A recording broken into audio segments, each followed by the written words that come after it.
Tes, cek sound. Oke, teman-teman, balik lagi di channel saya. Ya, teman-teman, jadi di video kali ini saya akan membahas beberapa token. Lebih tepatnya ada 8 token yang potensial ya. Dikala sideways-nya Bitcoin atau sideways-nya market crypto ya. Jadi kita akan bahas permulaan. Jadi sebelum saya memprediksi beberapa tokennya atau sebelum saya menginfokan ke teman-teman token apa saja yang mungkin akan potensial naik. Nah, saya akan beritahu dulu gitu ya pendahuluannya atau kenapa saya akhirnya bakal memilih token-token tersebut. Jadi teman-teman baru-baru ini ya si Larry Fink atau CEO-nya BlackRock sering banget berstatement ya bahwasannya mendukung terhadap intinya Bitcoin dan kripto lah, mayoritas kripto. Jadi di video sebelumnya pun saya sudah posting ya yang ini nih, Bitcoin berpotensi naik ke 12 miliar per koin. Nah, ini juga dipengaruhi oleh salah satunya adalah dari statement si Larry Fink juga. Jadi dia percaya banget bahwa Bitcoin nantinya akan bisa mencapai ke 700.000 dolar. Nah, jadi akhir-akhir ini juga Larry Fink ini mengungkapkan ya dukungannya terhadap Security Exchange Commission atau SEC ya untuk menyetujui tokenisasi saham dan surat utang. Nah, di sini nih ada CEO BlackRock, Larry Fink ya, mendukung tokenisasi saham dan obligasi.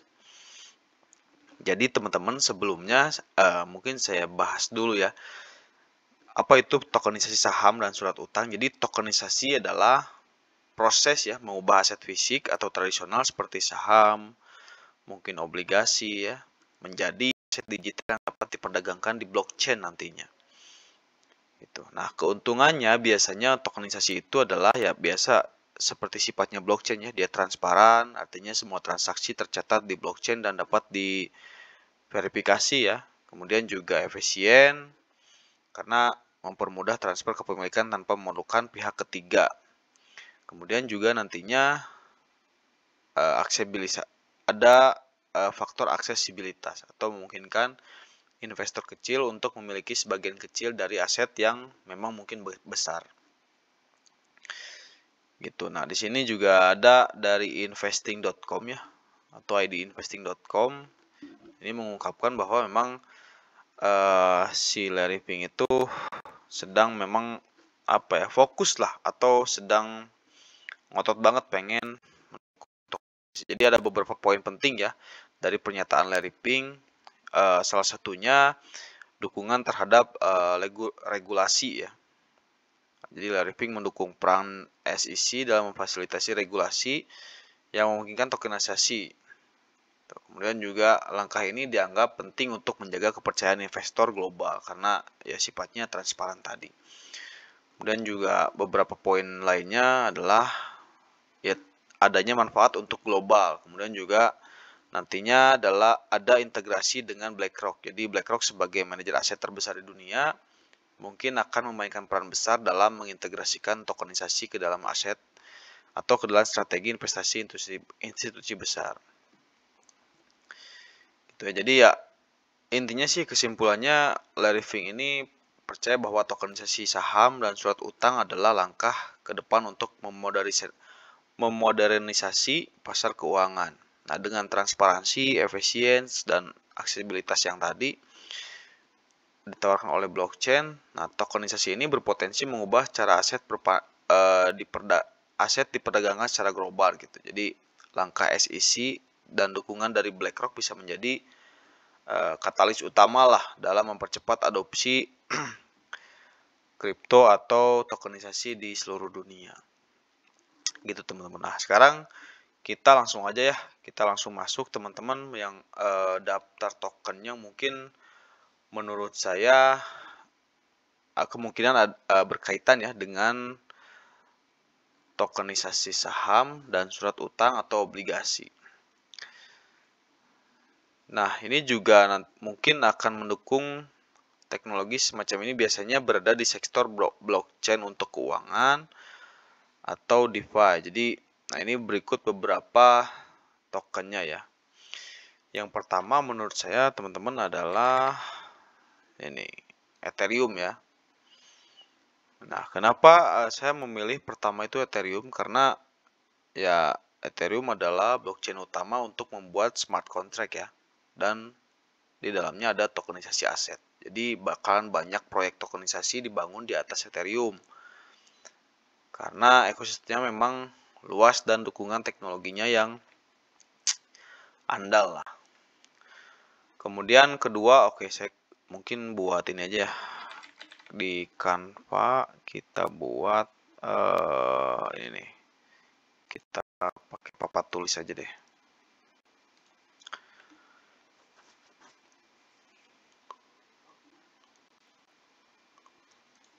Oke, jadi yang pertama tadi Ethereum ya. Oke, sorry, lumayan lemot nih. Kita nomor satu ada Ethereum.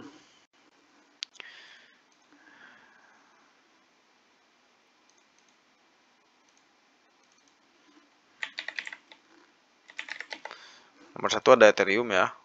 Nomor satu Ethereum.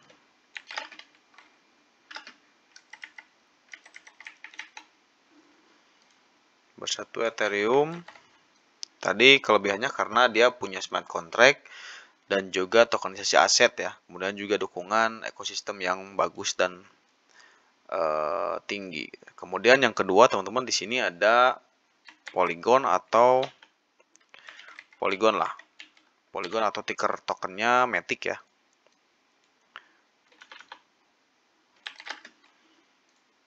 Nah, kedua ada Polygon, kemudian ini saya gedein.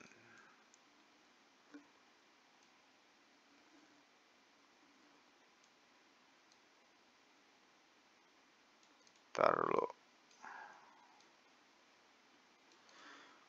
Kemudian yang ketiga ada menurut saya di sini kita bisa masukkan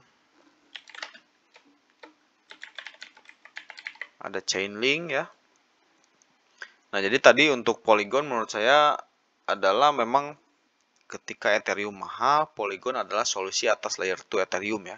Jadi dia menawarkan transaksi lebih murah dan juga mungkin lebih cepat ya.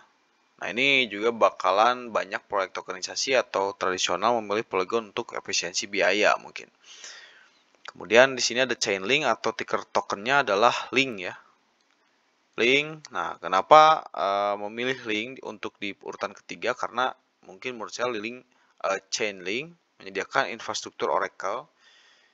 Nah, ini juga memungkinkan data keuangan dari dunia nyata ya. Misalnya mungkin harga saham atau surat utang dapat diintegrasikan ke blockchain menggunakan Oracle ini. Jadi tokenisasi aset sangat bergantung pada data yang akurat. Nah, sehingga Chainlink ini bisa menjadi mungkin bagian penting juga karena dia mempunyai Oracle. Oke, kemudian yang keempat mungkin saya akan simpan di sini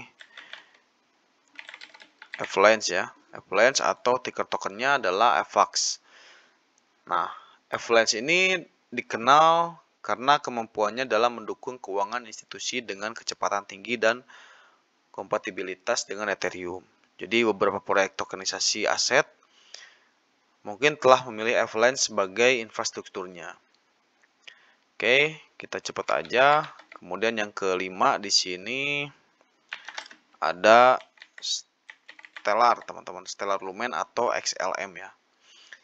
Jadi Stellar ini dirancang untuk mempermudah transfer aset digital termasuk tokenisasi saham dan surat utang.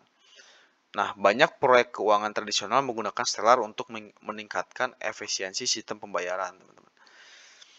Nah, kemudian yang keenam di sini mungkin teman-teman sudah pada tahu ya. Sini ada XRP, teman-teman, atau Ripple. Atau mungkin di sini Ripple ya.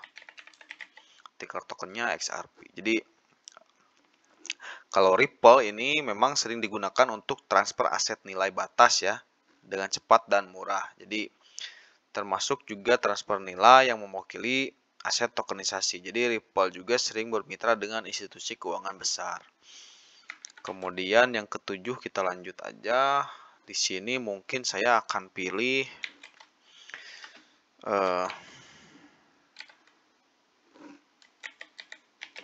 di sini ada sintetik teman-teman ya. Sintetik atau ticker tokennya SNX. Nah, kenapa gitu saya di posisi ketujuh ada sintetik?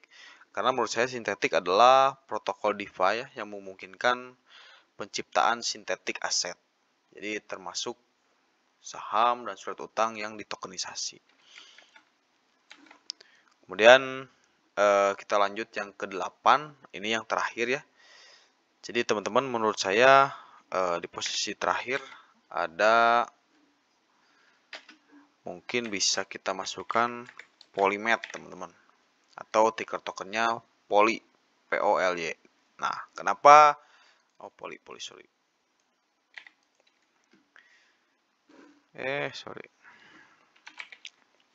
Nah, kenapa Polymet ya? Jadi Polymet adalah platform blockchain ya, khusus untuk tokenisasi aset tradisional seperti saham, obligasi, dan real estate.